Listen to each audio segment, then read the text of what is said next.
சும்மா சொல்லக்கூடாது.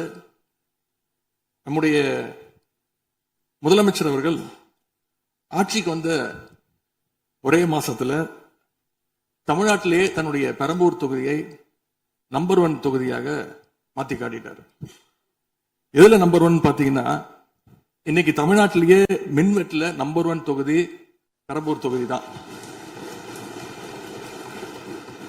அதுவும் ஆளுங்கட்சிக்காரங்க என்ன தெரியுமா பேசிக்கிட்டு இருக்காங்க, அண்ணன் பவருக்கு வந்தா தமிழ்நாடு மாறும்னு பார்த்தோம், ஆனா அண்ணன் கைக்கு பவர் வந்த நாள்ல இருந்து தமிழ்நாட்டுக்கே பவர் போயிடுச்சு அப்படின்னு இன்னைக்கு ஆளுங்கட்சிக்காரர்கள் பேசிட்டு இருக்கிறாங்க.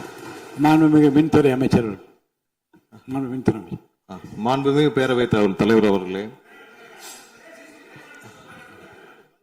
மாண்புமிகு முதல்வர் அவர்களே, மாண்புமிகு எதிர்கட்சி தலைவர் சொல்றப்ப தமிழ்நாட்டுக்கு ஏதோ மின்வெட்டு இருக்குன்னு சொல்லியிருந்தாரு. நாங்கள் ஒவ்வொரு நாளும் தமிழ்நாட்டில் எங்கெங்க எதனால மின்வெட்டு விழுதுன்னு நம்ம பப்ளிஷ் பண்ணிட்டே வரோம், டேஷ்போர்ட் பப்ளிஷ் பண்ணிட்டே வரோம். அதுல எதனால என்ன காரணம்னு சொல்லிட்டே வரோம். இந்த துறை ஏன் இப்படி இருக்குன்னு நாங்க ஏற்கனவே தெளிவா சொல்லிடுறோம். இந்த துறையோடைய இன்னைக்கு நிதிநிலை அறிக்கையில இந்த துறையில 2.5 லட்சம் கோடி கடன் இருக்கு.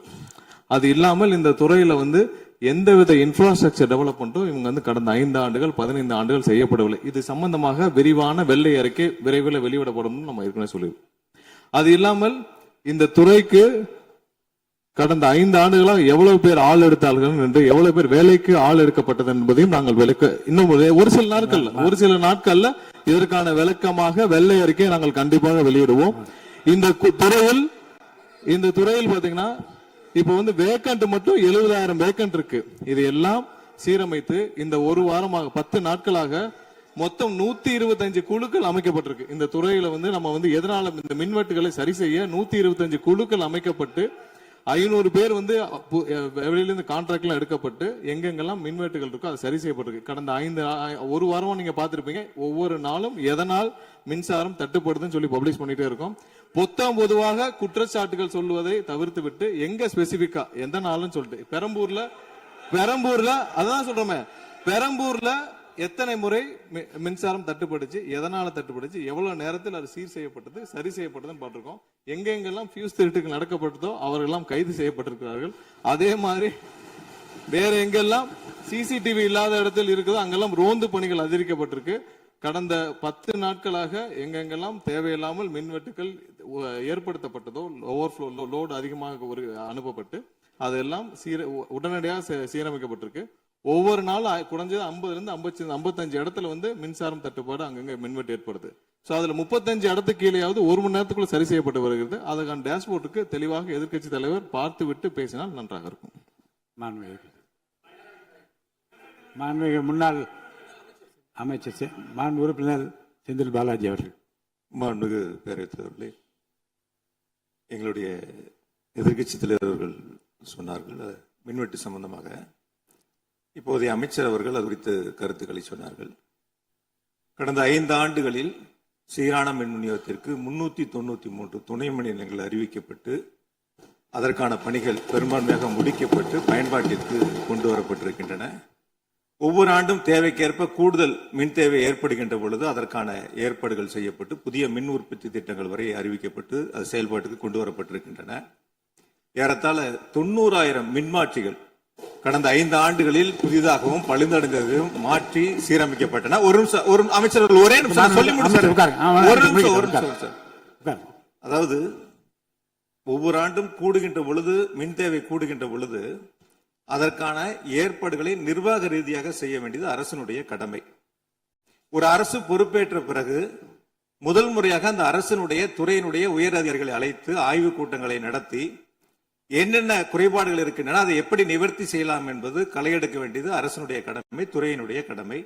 எனக்கு தெரிந்தவரை இதுவரை மின்துறையில் அந்த மின் விநியோகத்தில் இருக்கக்கூடிய துறையினுடைய அதிகாரிகள் ஆய்வுக் கூட்டங்கள் வரை இதுவரை நடைபெறவில்லை. அதைத்தான் அங்கிருக்கு பணியாற்றக்கூடியவர்கள் சொல்கின்றார்கள். இப்பொழுது இருக்கக்கூடிய பணியாளர்களை வைத்துத்தான் கடந்த 5 ஆண்டுகளும் மிக சிறப்பாக எந்தவித மின்தடையும் இல்லாமல் சீரான மின் விநியோகம் வழங்கப்பட்டன. எனவே கடந்த காலங்களில் இருக்கக்கூடிய குறைகளை தொடர்ச்சியாக ஒரே கருத்துக்களை முன்வைப்பதை விட இந்த அரசு துறையினுடைய அதிகாரிகளை அழைத்து ஆய்வுக் கூட்டங்களை நடத்தி கடைமுறை வரை மின் விநியோகம் சீராக எடுத்து செல்வதற்கான முன்னெடுப்புகளை எடுக்க வேண்டும். எங்களுடைய எதிர்க்கட்சி தலைவர் துணை முதலமைச்சராக இருந்த பொழுது அவருடைய சேப்பாக்கம் திருவல்லிக்கேணியிலேயே பல்வேறு மின் திட்டங்களை தங்களுடைய திருக்கரங்களால் தொடங்கி வைத்திருக்கின்றார்கள். அது அனைத்து தொகுதியிலும் அனைத்து மின் திட்டங்களும் சிறப்பாக கடந்த 5 ஆண்டுகளில் நிறைவேற்றப்பட்டிருக்கின்றன. அதையும் நீங்கள் எடுத்து பார்த்து இனி என்னத்தை நீங்க உங்களுடைய பத்திரிகை செய்தியிலேயே கொடுத்திருக்கிறீங்க. 100க்கும் மேற்பட்ட துணை மின் நிலையங்கள் 10,000 கோடியில் பணிகள் தற்பொழுது நடைபெற்று வருகின்றன என்று உங்களுடைய பத்திரிகை செய்தியில இருக்கு. அப்ப இதெல்லாம் கடந்த காலங்களில் தொடங்கப்பட்ட திட்டங்கள். நீங்க எதையும் தொடங்கலன்னு பொத்தாம் பொதுவா சொல்வதை விட்டுவிட்டு என்னென்ன கூடுதலாக நாம் எடுத்துக்கொள்ள வேண்டும் என்பதை கவனத்திலே இந்த அரசு கொள்ள வேண்டும். மாண்புமிகு பேரவைத் தலைவர் அவர்களே, மாண்புமிகு உறுப்பினர் மாண்புமிகு உறுப்பினர் சொன்னப்ப சொன்னாரு அறிவிப்புகள் நிறைய செஞ்சிருக்கோம்னு. கடந்த ஆட்சியில் அறிவிப்புகள் மட்டும்தான் செஞ்சிருக்காங்க, எதையும் செயல்படுத்தவில்லை. அது இல்லாமல் அவர் சொல்லியிருக்கிறார், நாங்கள் அது சம்பந்தமாக வெள்ளை அறிக்கை 2 நாள்ல வெளியிடுவோம். நீங்க அமைதியா இருக்கலாம், 2 நாள் அது சம்பந்தம் வெளியிடுவோம். அது இல்லாமல் 90,000 டிரான்ஸ்பார்மர் வாங்கியதாக சொல்லியிருக்கிறார். அதில் 44,000 டிரான்ஸ்பார்மர் வாங்கியதற்கான சிபிஐ வழக்கு பதிவு செய்துள்ளது. அதுல அவங்க வாங்கின லட்சணம், எந்த லட்சணத்தில் அந்த டிரான்ஸ்பார்மர் வாங்கப்பட்டது அப்படின்னு தெரியும்.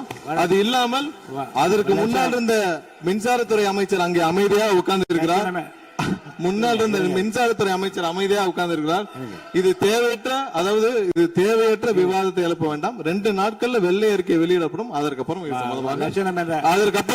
மின்சாரத்துறை மானிய கோரிக்கை சம்பந்தமாக அடுத்து மின்சாரத்துறை மானிய கோரிக்கை வரும்பொழுது தெளிவாக பேசிக் கொள்ளலாம். ஏற்கனவே நீங்கள் செஞ்ச எல்லாமே எவ்வளவு தூரம் டிரான்ஸ்பார்மர் வாங்குனீங்க எல்லாமே சிபிஐல 3 வருடம் கடுமையான போராட்டத்திற்கு அப்புறம் சிபிஐல வழக்கு இருக்கு.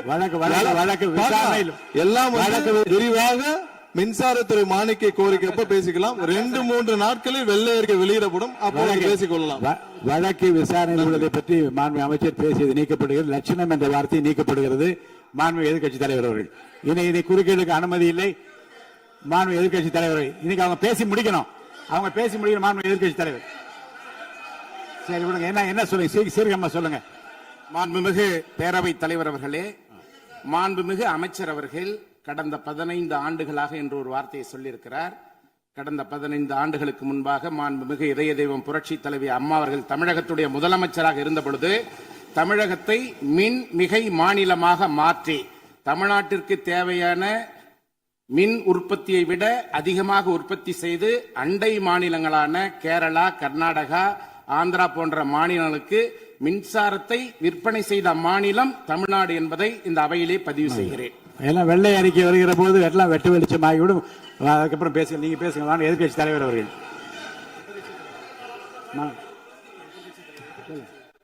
மாண்பு உறுப்பினர்.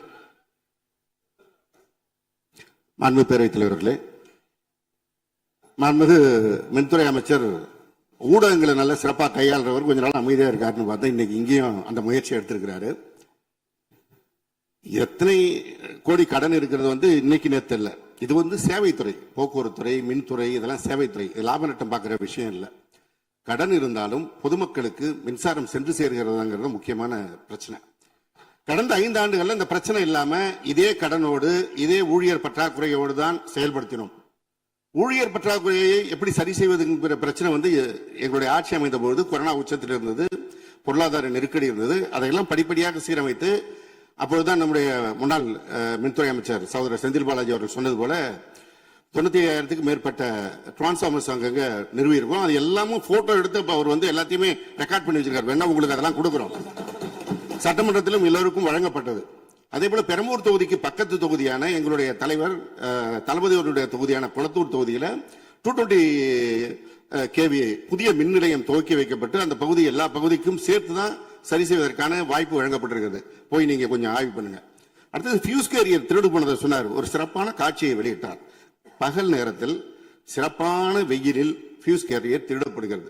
அப்ப திருடு போனது ராத்திரிக்கு தான் கரண்ட் ஆஃப் ஆகுது. எங்கேயோ சர்க்கியூட்டை கரெக்ட் பண்ணி வச்சு அதுல டைமர் வச்சிருப்பாங்க பிறகு. இங்க புடுங்கினா ராத்திரி 7 மணிக்கு மேலதான் அங்க கரண்ட் ஆகிற மாதிரி டைமர் வச்சு ஃபியூஸ் கேரியர்லாம் புதுசா வந்திருக்குதாங்கிறது எங்களுக்கே சந்தேகமா இருக்கு. பேரவைத் தலைவர் அவர்களே கொஞ்சம் இருங்க. ஒரு புகார் சொல்லுகிற போது இந்த ஃபியூஸ் கேரியர் முன்னவர் மாண்பு பேரவைத் தலைவர் அவர்களே, முன்னாள் மின்துறை அமைச்சர் விளக்கத்தை சொன்னார். அதையே நீங்கள் கோடிட்டு நீங்களும் பல்வேறு விளக்கங்களை சொல்வது இந்த சபையில் உடைய நேரத்தை போக்குவது மட்டுமல்ல, சபைக்கு மீண்டும் உங்களுக்கு பதிலளிக்க வேண்டிய நேரம் இருக்கிறது. எதிர்க்கட்சி தலைவர் அவர்கள் பேச வேண்டிய நேரம் இருக்கிறது. ஆகவே நீங்கள் இந்த நேரத்தை தவிர்த்து நீங்கள் பேசுகிற போது இந்த கருத்துக்களை சொல்லலாம். மாண்பு